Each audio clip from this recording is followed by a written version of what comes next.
Hello dear students. In this session we are going to discuss about the lesson The Gift of the Magi, written by O. Henry. O. Henry is the pen name of a writer called William Sidney Potter. ಇವತ್ತಿನ ತರಗತಿಯಲ್ಲಿ ನಾವು the gift of the ಮಜೈ ಎಂಬ 10ನೇ ತರಗತಿಯ first ಲ್ಯಾಂಗ್ವೇಜ್ನ ಪಾಠವನ್ನು ಅಧ್ಯಯನ ಮಾಡೋಣ.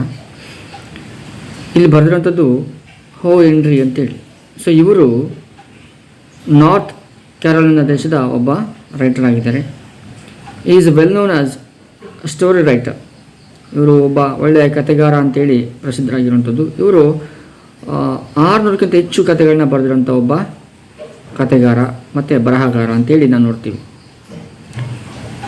And ಇವರು ಬರೆದಿರೋಂಥ ಪ್ರಸಿದ್ಧವಾದ ಒಂದು ಕತೆ ಕ್ಯಾಬೇಜಸ್ ಆ್ಯಂಡ್ ಕಿಂಗ್ಸ್ ಅಂತೇಳಿ.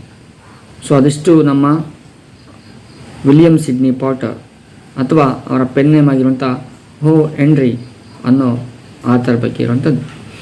ಇನ್ನು ನಾವು let's discuss about title of the lesson. ನಮಗೆ ಮೊದಲು ಟೈಟಲ್ ಅರ್ಥ ಆಗಬೇಕಾಗತ್ತೆ, ಮುಂದೆ ಪಾಠ ಅರ್ಥ ಆಗುತ್ತೆ. ಇಲ್ಲಿ ದ ಗಿಫ್ಟ್ ಆಫ್ ದ ಮಜೈ ಅಂತ ನೋಡ್ತಿದ್ದೀವಲ್ವಾ. ಸೊ ಇಲ್ಲಿ ನಮಗೆಲ್ಲ ಗೊತ್ತಿರೋ ಗಿಫ್ಟ್ ಅಂದರೆ ಉಡುಗೊರೆ ಅಂತ ಗೊತ್ತಿದೆ. ಆದರೆ ಮಜೈ ಅಂತ ಇದೆಯಲ್ಲ, ಈ ಮಜೈ ಅಂದರೆ ಏನು? So Magi means the term refers 3 names: Caspar, Melchior, Balthazar. ಇವರು 3 ಜನ ರಾಜರು. These 3 men are kings who went to meet the infant Jesus, newly born Jesus. ಆಗ ತಾನೇ ಹುಟ್ಟಿದ ಯೇಸು ಕ್ರಿಸ್ತನನ್ನು ಭೇಟಿ ಮಾಡಬೇಕು ಮತ್ತು ಅವರಿಗೆ ಗಿಫ್ಟ್ನ ಕೊಡಬೇಕಂತೇಳಿ ಒಂದು ನಕ್ಷತ್ರವನ್ನು ಫಾಲೋ ಮಾಡಿ ಹೋದಂಥ 3 ರಾಜರು ಇವರಾಗಿದ್ದಾರೆ: ಕ್ಯಾಸ್ಪರ್, ಮೆಲ್ಚರ್, ಬಲ್ತಜಾರ್. ಸೊ ಇವರು ತಾವು ಯೇಸು ಕ್ರಿಸ್ತನ ಹುಡ್ಕೊಂಡೋಗಿ ಗಿಫ್ಟ್ನ ಕೊಟ್ಟು ಬಂದರು. ಹಾಗೆ ಅದರಿಂದಾಗಿ ಕ್ರಿಸ್ಮಸ್ಗೆ ಗಿಫ್ಟ್ ಕೊಡಬೇಕನ್ನೋ ಒಂದು ಆಚರಣೆ ಸ್ಟಾರ್ಟ್ ಆಯಿತು. ಆ ಒಂದು ಆಚರಣೆ ಸಲುವಾಗಿ ಈ ಪಾಠ ಇರೋವಂಥದ್ದು. ಇಲ್ಲಿ ಇಬ್ಬರು ಹೊಸದಾಗಿ ಮದುವೆ ಆಗಿರೋಂಥ ಒಂದು ಗಂಡ ಹೆಂಡತಿ, newly married couple are here, called Della and Mister James Dillingham ಅಂತೇಳಿ. ಸೊ ಡಿಲ್ಲಿಂಗ್ಹ್ಯಾಮ್ ಮತ್ತು ಡೆಲ್ಲಾ ಅವರಿಬ್ಬರು ಹೊಸದಾಗಿ ಮದುವೆ ಆದಂಥ ಒಂದು ಗಂಡ ಹೆಂಡತಿ ಆಗಿದ್ದಾರೆ. ಅವರು ಇಲ್ಲಿ ಕ್ರಿಸ್ಮಸ್ನ ಸಲುವಾಗಿ ಗಿಫ್ಟನ್ನ ಎಕ್ಸ್ಚೇಂಜ್ ಮಾಡ್ಕೋತಾರೆ. ಅಂದರೆ ತಮಗೆ ಒಬ್ರಿಗೊಬ್ರು ಗೊತ್ತಿಲ್ಲದೇ ಸರ್ಪ್ರೈಸ್ ಗಿಫ್ಟ್ಗಳನ್ನ ಎಕ್ಸ್ಚೇಂಜ್ ಮಾಡ್ಕೊಳ್ಳೋ ಒಂದು ವಿಧಾನ, ಮತ್ತು ಅದು ಎಕ್ಸ್ಚೇಂಜ್ ಮಾಡ್ಕೊಳ್ಳೋಕ್ಕೆ ಅಂತೇಳಿ ಪಡುವಂಥ ಒಂದು ಕಷ್ಟ ಅವನ್ನ ಈ ಪಾಠದಲ್ಲಿ ನಮಗೆ ತಿಳಿಸ್ತಾ ಇದ್ದಾರೆ. ಮತ್ತು ಅವರ ಜೀವನ ಶೈಲಿನ ಕೂಡ ನಮಗೆ ತಿಳಿಸ್ತಾರೆ. ನಾವು ನೋಡೋಕ್ಕೆ ಹೋಗೋಣ. ನಾನು ನಿಮಗೆ ಮೊದಲನೇ ಪ್ಯಾರಾಗ್ರಾಫಿಂದ ಓದ್ತಾ ನಿಮಗೆ ಎಕ್ಸ್ಪ್ಲೇನ್ ಮಾಡ್ತಾ ಬರ್ತೀನಿ. ನೀವು ಕೂಡ ನಿಮ್ಮ ಬೆರಳು ಹಿಡ್ಕೊಂಡು ಫಾಲೋ ಮಾಡ್ತಾ ಬನ್ನಿ. ಹಾಗಾದರೆ ನಿಮಗೆ ತುಂಬ ಚೆನ್ನಾಗಿ ಅರ್ಥ ಆಗುತ್ತೆ. ಓಕೆ, ಹಾಗಾದರೆ ಸ್ಟಾರ್ಟ್ ಮಾಡೋಣಲ್ವಾ? ಓಕೆ, ಇಲ್ಲಿ ಡೆಲ್ಲಾ ನೋಡಿ, ನಮ್ಗೆ ಇಲ್ಲಿ ನೋಡಬೇಕು. ಡೆಲ್ಲಾ ಇಲ್ಲಿ ಹಣವನ್ನು ಕೌಂಟ್ ಮಾಡ್ತಾ ಇದ್ದಾಳೆ. ಯಾರು ಕೌಂಟ್ ಮಾಡ್ತಿರೋದು? ಡೆಲ್ಲಾ. ಸೊ ಡೆಲ್ಲಾ ಬಗ್ಗೆ ನೋಡೋಣ ಹಾಗಾದರೆ. $1.87. That was all. ನೋಡಿ, ಅಷ್ಟೇ ಇದೆ ದುಡ್ಡು. ಎಷ್ಟಿದೆ ಅಂದರೆ $1.87. ಇವಳು ಹಲವಾರು ಬಾರಿ ಕೌಂಟ್ ಮಾಡ್ತಿದ್ದಾಳೆ. ಕೌಂಟ್ ಮಾಡಿದ್ರು ಕೂಡ ಅಷ್ಟೇ ಇರೋವಂಥದ್ದು. ಅದೇನು ಜಾಸ್ತಿ ಆಗುತ್ತಾ? 10 ಸಾರಿ ಕೌಂಟ್ ಮಾಡಿದರೆ ನಮ್ಮ ಹತ್ರ ಇರೋಣ ಯಾವತ್ತೂ ಜಾಸ್ತಿ ಆಗೋಲ್ಲ. ಹಾಗೆ ಅವಳು ಕೂಡ ತುಂಬ ಬಾರಿ ಕೌಂಟ್ ಮಾಡ್ತಿದ್ದಾಳೆ, ಆದರೆ ಅಷ್ಟೇ ಇದೆ ಅಂತೆ. And 60 cents of it was in a penis. ಮತ್ತು $1.87 60 cents ಎಷ್ಟು ಏನಾಗಿದೆ ಅಂತೆ? ಪೆನ್ನಿಸಲ್ಲಿದೆ ಅಂತೆ. ನಾವೆಲ್ಲ ರೂಪಾಯಿ ಮತ್ತು ಪೈಸೆ ಹೇಳ್ತೀವಲ್ಲ, ಹಾಗೆ ಇಲ್ಲಿ 60 cents ಅಷ್ಟು ಪೆನ್ನಿಸಲ್ಲಿದೆ ಅಂತೇಳಿ ಹೇಳ್ತಾರೆ. Pennies saved 1 and 2 at the time of bulldozing the grocer and the vegetable man. ನೋಡಿ, ಎಲ್ಲಿ ಆ್ಯಂಡ್ ದ ಬಚತ್, ಎಲ್ಲಿ ಹಣವನ್ನು ಉಳಿಸಿರೋದಂದರೆ ಇವಳು ಸೇವ್ ಮಾಡಿರೋದು ಅಂತಂದರೆ ಬುಲ್ಡೋಸಿಂಗ್ ಅಂದರೆ ಬಾರ್ಗೇನ್ ಮಾಡಿಕೊಂಡು. ಬಾರ್ಗೇನ್ ಯಾರ ಹತ್ರ ಬಾರ್ಗೇನ್ ಮಾಡಿ, ಚೌಕಾಸಿ ಮಾಡಿ ಅಂತ ಹೇಳಿದರೆ ಗ್ರಾಸರ್, ತರಕಾರಿಯವನ ಹತ್ರ. ಕಿರಾಣಿ ನೋಡಿರಾ, ಕಿರಾಣಿ ಮೀನ್ಸ್ ಗ್ರಾಸರ್ ಮೀನ್ಸ್ ಕಿರಾಣಿ ಅಂಗಡಿಯವನು ಅಂತ ಹೇಳ್ತೀವಿ. ಕಿರಾಣಿ ಅಂಗಡಿಯವನು ಅಂದರೆ ನಮಗೆ ಬೇಳೆ ಅಲ್ವಾ, ಗ್ರಾಸರಿ ಅಂಗಡಿ ಅಂತೆ. ಇನ್ನು ತರಕಾರಿ ಅಂಗಡಿಯವನ ಹತ್ರ ಮತ್ತು ಮಾಂಸದ ಅಂಗಡಿಯವನ ಹತ್ರ ಎಲ್ಲ ಬಾರ್ಗೇನ್ ಮಾಡಿ. ನೋಡಿ, ಪಾರ್ಸಿಮನಿ ಅಂತ ಒಂದು ವರ್ಡ್ ಇದೆ. ಪಾರ್ಸಿಮನಿ ಮೀನ್ಸ್ ಮೈಸರ್, ಜಿಪಣತನ ಮಾಡಿ ಅವ್ರ ಹತ್ರ ಜಗಳ ಮಾಡಿ ಅವ್ರನ್ನ ಸಮಾಧಾನಪಡಿಸಿ ಅವಳು ಹಣವನ್ನು ಉಳಿಸಿರೋಂಥದ್ದು. 3 times ಡೆಲ್ಲಾ ಕೌಂಟೆಡ್ ಇಟ್. 3 ಬಾರಿ ಹಣವನ್ನು ಕೌಂಟ್ ಮಾಡ್ತಿದ್ದಾಳೆ. ಆದರೆ ಎಷ್ಟಿರುತ್ತೆ? $1.87 ಇರುತ್ತೆ ಅಲ್ವಾ. ಮತ್ತು ಅವಳು ಯೋಚನೆ ಮಾಡ್ತಾಳೆ, ನಾಳೆನೇ ಕ್ರಿಸ್ಮಸ್ ಇದೆ and next day would be Christmas. ಏನು ಮಾಡಬೇಕೀಗಾದರೆ? ನನ್ನ ಹತ್ರ ಕಡಿಮೆ ಹಣ ಇದೆಯಲ್ಲ, ಏನು ಮಾಡಬೇಕಂತೇಳಿ ಚಿಂತೆ ಮಾಡ್ತಿದ್ದಾಳೆ. ಏನಕ್ಕೆ? ತನ್ನ ಗಂಡನಿಗೆ ಗಿಫ್ಟ್ ಕೊಡೋಕ್ಕೆ ಅವಳು ಯೋಚನೆ ಮಾಡ್ತಾಯಿದ್ದಾಳೆ. ಮುಂದೆ ಬರೋಣ. There was clearly nothing to do but flop down on the shabby little couch and howl. ಅವಳು ಹಣವನ್ನು ಎಷ್ಟು ಬಾರಿ ಲೆಕ್ಕ ಹಾಕಿದರೂ ಜಾಸ್ತಿ ಆಗಲಿಲ್ಲ, ಮತ್ತು ತಾನು ಎಷ್ಟು ಚಿಂತೆ ಮಾಡಿದರೂ ಅದು ಜಾಸ್ತಿ ಆಗ್ತಾಯಿಲ್ಲ ಹಣ. ಹಾಗಾಗಿ ಅವಳು ಏನು ಮಾಡ್ತಾಳೆ, ಬೇಜಾರಲ್ಲಿ ಅಳ್ತಾ ಇದ್ದಾಳೆ. ಈಗ she flop down on the shabby couch, ತನ್ನ ಮನೆಯ ಸೋಫಾ ಮೇಲೆ ಅವಳು ಅಳ್ತಾ ಬಿದ್ದುಬಿಟ್ಲು. Which instigates the moral reflection that life is made up of softs. ಏನಾಗಿದೆ ಅಂತಂದರೆ, ಇದು ನೋಡಿದ್ರೆ ಗೊತ್ತಾಗುತ್ತೆ ನಮಗೆ ಅವರ ಲೈಫು ಜೀವನ ತುಂಬ ಕಷ್ಟಕರವಾದದ್ದು, ಬಹಳಷ್ಟು ಹಣದ ಸಮಸ್ಯೆಯನ್ನು ಎದುರಿಸ್ತಿರೋಂಥದ್ದು. ಅವರಿಗೆ ಕೇವಲ ದುಃಖ ಮಾತ್ರ ಅವರಲ್ಲಿ ಉಳಿದುಬಿಟ್ಟಿದೆ, ಅದಷ್ಟು ನೋಡ್ತಾ ಇದ್ದೀವಿ. ಇನ್ನು ಮೂರನೇದು ನೋಡೋಣ. While the mistress of the home is gradually subsiding from the first stage to second, take a look at the home. ನೋಡಿ, ಅವಳು ಈಗ ತಾನೇ ಹೊಸದಾಗಿ ಮದುವೆಯಾಗಿರೋಂಥ ಒಬ್ಬ ಹೆಣ್ಣುಮಗಳು, ಈಗಷ್ಟೇ ಎರಡನೇ ವರ್ಷ ಅವರು ಬರ್ತಾ ಇದ್ದಾರೆ. ಇಲ್ಲಿ ಮನೆಯ ಚಿತ್ರಣವನ್ನು ನಮಗೆ ತೋರಿಸ್ತಾ ಇದ್ದಾರೆ. ನಮಗೆಲ್ಲರಿಗೂ ಮನೆ ಹೇಗಿತ್ತು, ಅವರ ವಾಸ ಮಾಡ್ತಿರುವಂಥ ಫ್ಲ್ಯಾಟ್ ಹೇಗಿತ್ತು, ಎಷ್ಟು ಬಾಡಿಗೆ ಅಂತೇಳಿ ನಮಗೆ ತಿಳಿಸಿ ಹೋಗ್ತಾರೆ. ನೋಡೋಣ. ಅವರ ಮನೆ furnished flat at $8 per week, ಒಂದು ವಾರಕ್ಕೆ $8ಗೆ ರೆಂಟ್ ಕೊಡುವಂಥ ಒಂದು ಮನೆಯಾಗಿತ್ತು.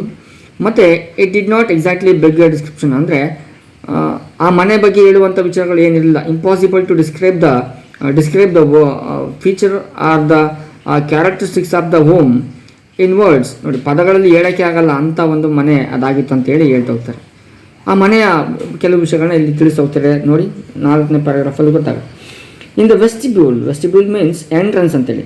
ಅವರ ಮನೆ ಎಂಟ್ರೆನ್ಸಲ್ಲಿ ಇತ್ತಂತೆ ಒಂದು ಲೆಟರ್ ಬಾಕ್ಸ್ ಇತ್ತಂತೆ. ಆ ಲೆಟರ್ ಬಾಕ್ಸಿಗೆ ಆ ಒಂದು ಬಟನ್ ಕೂಡ ಇತ್ತಂತೆ. ಆದರೆ ಅದ್ಯಾವುದು ವರ್ಕ್ ಆಗ್ತಿರಲಿಲ್ಲ. ಮತ್ತು ಆ ಲೆಟರ್ ಬಾಕ್ಸಿಗೆ ಹೇಗಿತ್ತು ಅಂದರೆ, ಓಪನ್ ಮಾಡಿ ಲೆಟರ್ ಹಾಕೋದಕ್ಕೂ ಓಪನಿಂಗ್ ಕೂಡ ಇರಲಿಲ್ಲ, ಅಂಥ ಒಂದು ಲೆಟರ್ ಬಾಕ್ಸ್ ಆಗಿತ್ತಂತೆ. ಆದರೆ ಅವಳು ಕಷ್ಟಪಟ್ಟು ಅದಕ್ಕೊಂದು ರಿಂಗ್ ಮಾಡಿದ್ಲಂತೆ, ಯಾಕೆ ಒಂದು ರಂಧ್ರ ಮಾಡಿದ್ಲಂತೆ. ಆ ಲೆಟರ್ನ ಹಾಕೋದಕ್ಕೆ ತೆಗೆಯೋದಕ್ಕೆ ಮಾಡಿದ್ರಂತೆ. ಸುಮ್ಮನೆ ಹೆಸರಿಗೆ ಅಂತ ಮಾತ್ರ ಅವ್ರ ಮನೆಯ ಮುಂದೆ ಒಂದು ಲೆಟರ್ ಬಾಕ್ಸ್ನ ಇಟ್ಟಿರೋಂಥದ್ದು. ಇನ್ನು ಆ ಲೆಟರ್ ಬಾಕ್ಸ್ನ ಮೇಲೆ ಮಿಸ್ಟರ್ ಜೇಮ್ಸ್ ಡಿಲ್ಲಿಂಗ್ಹ್ಯಾಮ್ ಯಂಗ್ ಅಂತ ಕೂಡ ಬರೆದಿತ್ತಂತೆ. ಅದು ತುಂಬ ಹಿಂದೆ ಬರೆದಿತ್ತು ಆ ಥರ. ಬಟ್ ಈಗೇನಾಗಿದೆ ಅಂದರೆ, ಆ ಬಾಕ್ಸ್ನ ಮೇಲೆ ಲೆಟರ್ನ ಮೇಲೆ ಡಿ ಅನ್ನೋ ಹೆಸರು ಮಾತ್ರ ಉಳ್ಕೊಂಡ್ಬಿಟ್ಟಿದೆ ಅಂತೇಳಿ ಮುಂದೆ ನಿಮಗೆ ಗೊತ್ತಾಗುತ್ತೆ. ಬನ್ನಿ ನಾವು ಮುಂದೆ ನೋಡೋಣ.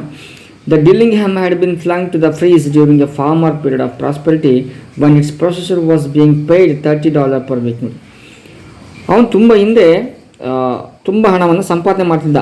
ಚೆನ್ನಾಗಿದ್ದಾಗ ಎಷ್ಟು, $30 per week, ವೀಕಿಗೆ $30 ಸಂಪಾದನೆ ಮಾಡ್ತಿದ್ದ. ಆದರೆ ಏನಾಗಿದೆ ಅಂದರೆ, ನಾವು when the income was shrunk to $20, ಈಗೇನಾಗಿದೆ ಅಂದರೆ ಅವರ ಇನ್ಕಮ್ $20ಗೆ ಇಳಿದುಬಿಟ್ಟಿದೆ. ಅಂದರೆ ತುಂಬ ಕಡಿಮೆ ದುಡಿತಾ ಇದ್ದಾನೆ, ಸ್ವಲ್ಪ ಕಷ್ಟ ಆಗಿದೆ.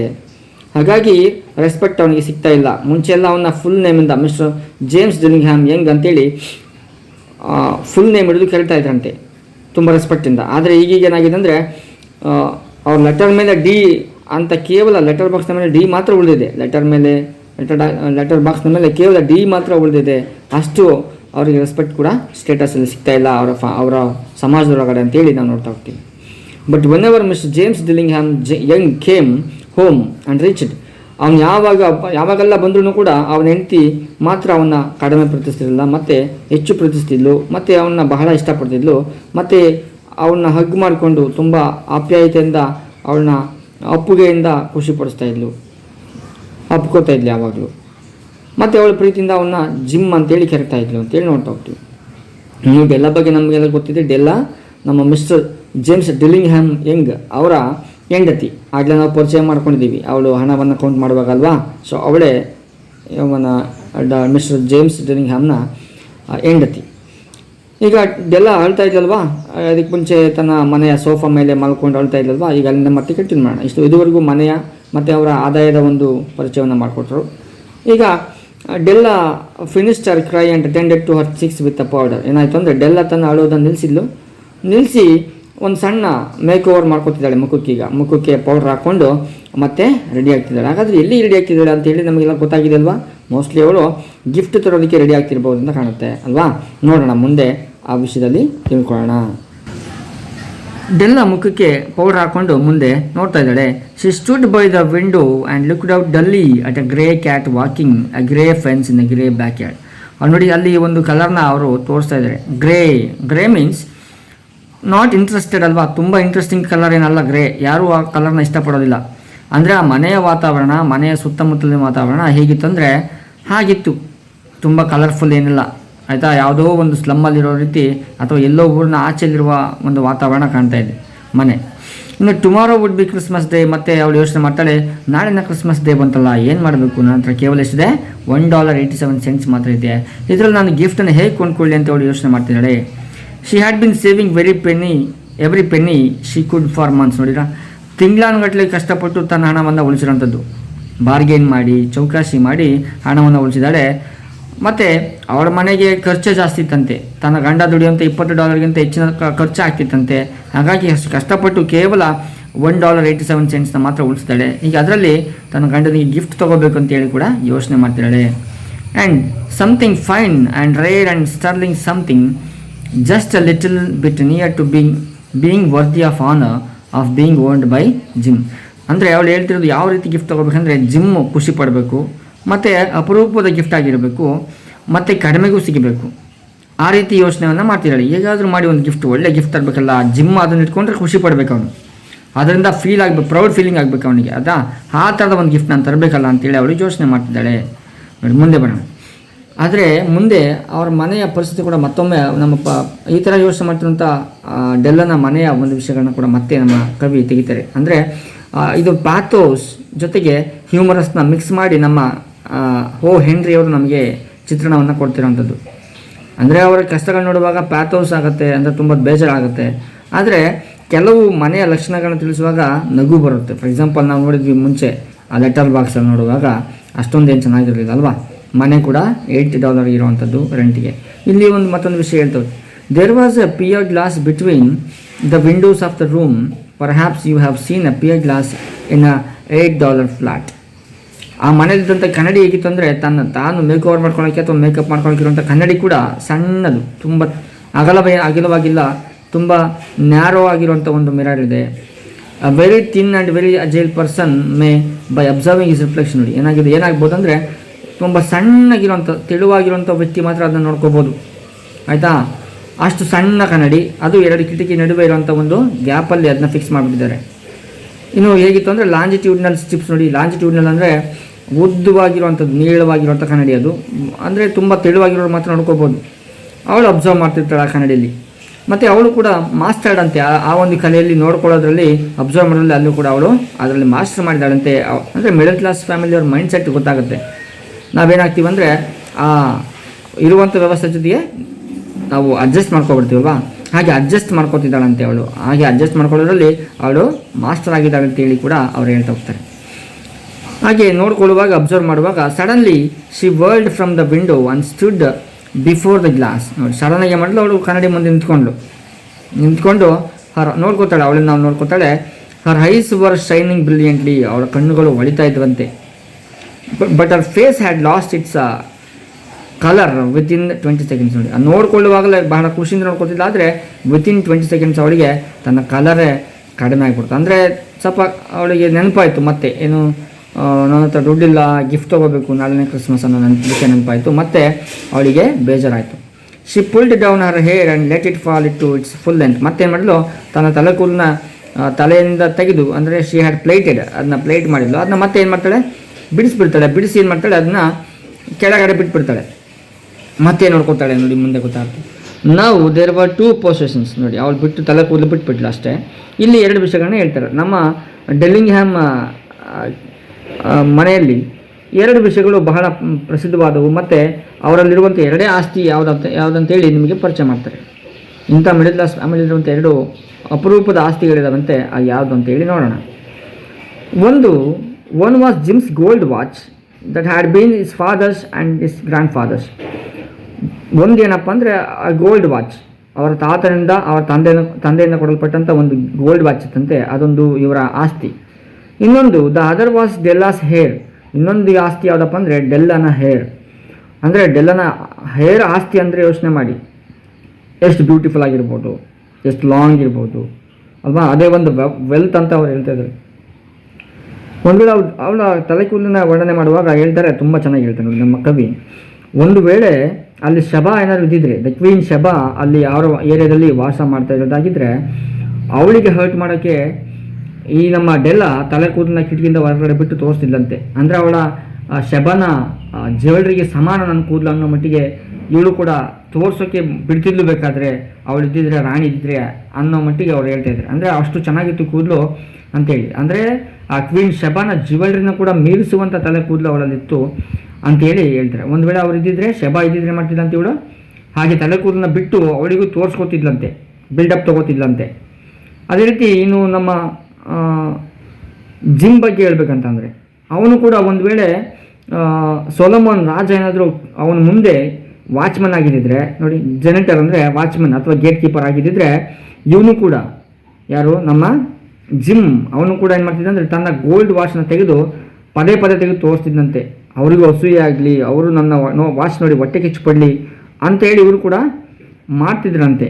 ಹಾಗೆ ಇವರ ಬಿಲ್ಡಪ್ಗಳಿದ್ದು ಅವರಲ್ಲಿದ್ದು ಎರಡೇ ಆಸ್ತಿ, ಆದರೆ ಅವುಗಳನ್ನ ಏನು ಮಾಡಿದ್ರು, ಬಹಳ ಪ್ರೌಡ್ ಫೀಲ್ ಮಾಡ್ತಾಯಿದ್ರು, ಬಹಳ ಹೆಮ್ಮೆಯ ಒಂದು ಫೀಲಿಂಗ್ ಅವ್ರಿಗಿತ್ತು. ಹೀಗೆಲ್ಲ ಮಾಡ್ತಿದ್ರು ಅಂತೇಳಿ ನಮ್ಮ ಆಥರ್, ನಮ್ಮ ಕವಿ, ನಮ್ಮ ಲೇಖಕ ನಮಗೆ ತಿಳಿಸ್ತಾರೆ. ನೋಡಿದ್ರೆ ಮುಂದೆ ಇರುವಂಥ ಸನ್ನಿವೇಶದಲ್ಲಿ ಇವ್ರು ಗಿಫ್ಟ್ ಏನು ಮಾಡ್ತಾರೆ ಅಂತೇಳಿ ನೋಡೋಣ.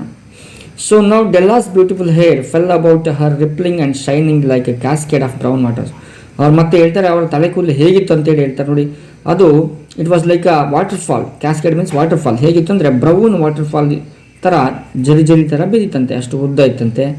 ಇಟ್ ರೀಚ್ಡ್ ಬಿಲೋ ಹರ್ ನೀ and made it self almost garment for her. ನೋಡಿ ಏನಾಗಿತ್ತು ಅಂದರೆ ಆ ತಲೆ ಕೂದಲೇ ಅವಳಿಗೆ ಡ್ರೆಸ್ ಆಗ್ತಿತ್ತಂತೆ. ಒಂದು ವೇಳೆ ಕೆಳಗಡೆ ಬಿಟ್ಟರೆ ಫ್ರೀ ಹೇರ್ ಸ್ಟೈಲ್ ಮಾಡಿದರೆ ಆ ತಲೆ ಕೂದಲು ಅವಳನ್ನು ಬಟ್ಟೆ ರೀತಿ ತನ್ನ ದೇಹವನ್ನು ಮುಚ್ತಾ ಇತ್ತು, ಅಷ್ಟು ಉದ್ದವಾಗಿತ್ತು, ಅಷ್ಟು ತಿಕ್ಕಾಗಿತ್ತು ಅಂತೇಳಿ ಹೇಳ್ತಾರೆ. And then she did it up again nervously and quickly. ಆಮೇಲೆ ನೋಡ್ಕೊಳ್ತಾ ಇದ್ಲಲ್ಲ, ಹಾಗೆ ಸಡನ್ನಾಗಿ ಏನು ಮಾಡ್ತಾಳೆ, ಪಟ ಅಂತ ಮತ್ತೆ ಅದನ್ನು ಸರಿ ಮಾಡಿಬಿಡ್ತಾಳೆ. Once she faltered for a minute and stood still while a tear or two splashed on the warm red carpet. ಅವಳೇನು ಮಾಡ್ತಾಳೆ, ಮತ್ತೆ ನೋಡ್ಕೊತಿದ್ದಲ್ಲ, ಮತ್ತೆ ತಕ್ಷಣಕ್ಕೆ ಅವಳಿಗೆ ನೆನಪಾಗೋದೇನಪ್ಪ ಅಂದರೆ ನನ್ನ ಹತ್ರ ದುಡ್ಡಿಲ್ಲ, ಏನು ಮಾಡಲಿ ಗಿಫ್ಟಿಗೆ ಅಂತೇಳಿ ಯೋಚನೆ ಮಾಡ್ತಾಳೆ. ಆ ಯೋಚನೆಯಲ್ಲಿ ಮತ್ತೆ ಕನ್ನಡಿ ಮುಂದೆ ಒಂದೆರಡು ಕಣ್ಣೀರುಗಳು ಬರ್ತದೆ, ಅವಳ ಕಣ್ಣಲ್ಲಿ ನೀರುಗಳು ಉಕ್ಕುತ್ತೆ, ಮತ್ತೆ ಕೆಳಗಡೆ ಕಾರ್ಪೆಟ್ ಮೇಲೆ ಬೀಳುತ್ತೆ ಅಂತೇಳಿ ಹೇಳ್ತಾರೆ. ಸೊ ಈಗ ಏನಾಗುತ್ತೆ, ಹಾಗಾದರೆ ಗಿಫ್ಟು ತರಬೇಕಲ್ಲ, ಹಾಗಾದ್ರೆ ತರ್ತಾರ ಗಿಫ್ಟನ್ನ ಅಂತೇಳಿ, ಅಥವಾ ತಂದರು, ಯಾವ ಥರ ಗಿಫ್ಟ್ ತಂದರು ಅಥವಾ ತರಲಿಲ್ವಾ ಅಂಥೇಳಿ ನಾವು ನೋಡೋಣಂತೆ ಮುಂದಿನ ಕ್ಲಾಸಲ್ಲಿ, ಓಕೆನಾ? ಹಾಗಾದರೆ ಇದಿಷ್ಟು ಇವತ್ತಿನ ಕ್ಲಾಸು, ಈ ಪಾಠಲ್ಲಿ. ನೆಕ್ಸ್ಟ್ ಪಾಠಲ್ಲಿ ಮತ್ತೆ ಈ ಪಾಠವನ್ನು ತಗೊಂಡು ಬರ್ತೀನಿ ನಿಮ್ಮ ಮುಂದೆ. ನಿಮಗೆ ಈ ಪಾಠ ಇಷ್ಟ ಆದರೆ ದಯಮಾಡಿ ಲೈಕ್ ಮಾಡಿ, ಕಮೆಂಟ್ ಮಾಡಿ, ಶೇರ್ ಮಾಡಿ, ಸಬ್ಸ್ಕ್ರೈಬ್ ಮಾಡಿ. ಓಕೆ, ಮತ್ತು ನಾಳೆ ನಿಮಗೆ ಎರಡನೇ ಪಾಠಲ್ಲಿ ಈ ಪಾಠ ಜೊತೆಗೆ ಮತ್ತೆ ಬರ್ತೀನಿ. Thank you.